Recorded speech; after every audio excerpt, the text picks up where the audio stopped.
Well, certainly I'm encouraged by what happened today, and we're much further on our journey as we look forward to wrapping our arms around the community.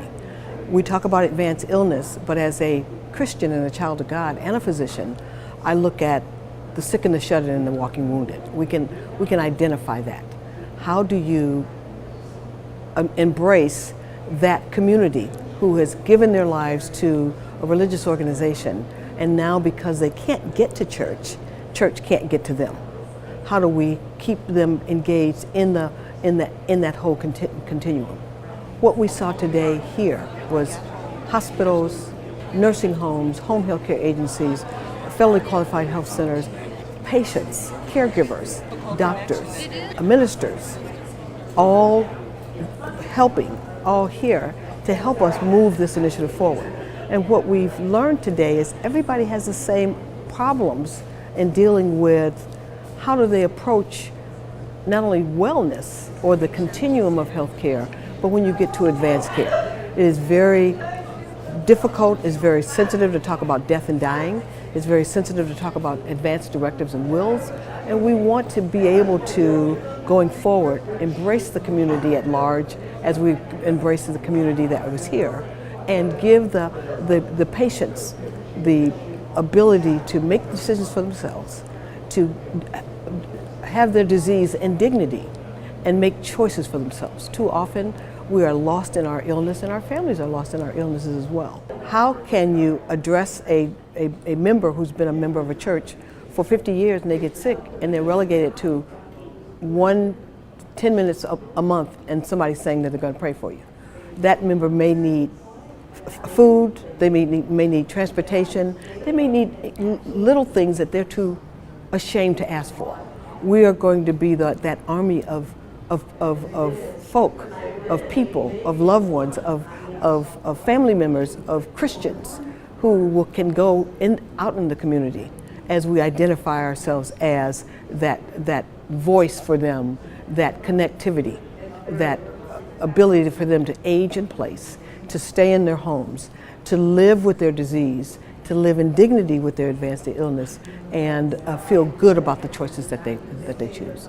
So I'm excited about the vision, I'm excited about today and what's to come.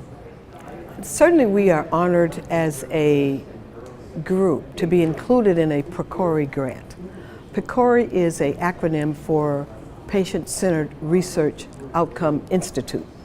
And that institute will fund different community organizations to collect data to see what the next steps are.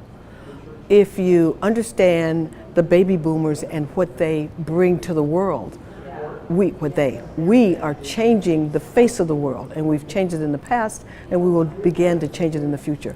What do the baby boomers demand for longevity, for health, for wellness, and for sick care? The PCORI grant wants to know for each community, for each African American community, how we help that community die, live, suffer in dignity. And that grant is going to afford us to put on another conference in November. Right now the date is November 11th. The place is to be determined. But we want to encourage and engage and attract and invite a lot of the participants of today to be a part of that PCORI Engagement Award as we roll the initiative out for a greater community force. This is my church family, and I see my church members more than I see my own family, my own biologicals.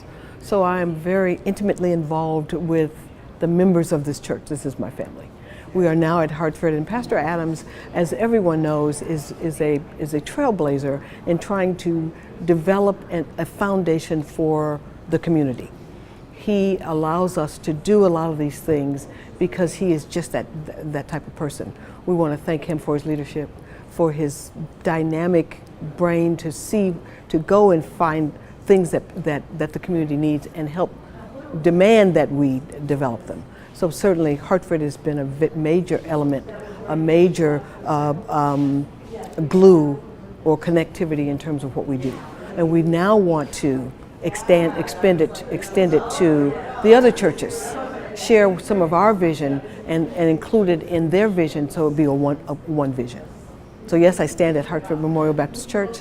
My pastor and my friend, my spiritual leader, is the Right Reverend, the man of God, Reverend Charles Gilchrist Adams. I've been a member here for about 35 years, but my important for me is I volunteered before I was a member. Hartford allows members, Christians, people who want to be involved in advancing their community, to be involved in the community outreach ministries. I welcome whoever who wants to be engaged in an outreach ministry. You don't have to be a member, but after a while, you're going to know that Hartford is the friendliest place to be, and you're going to realize that this is where you want to be.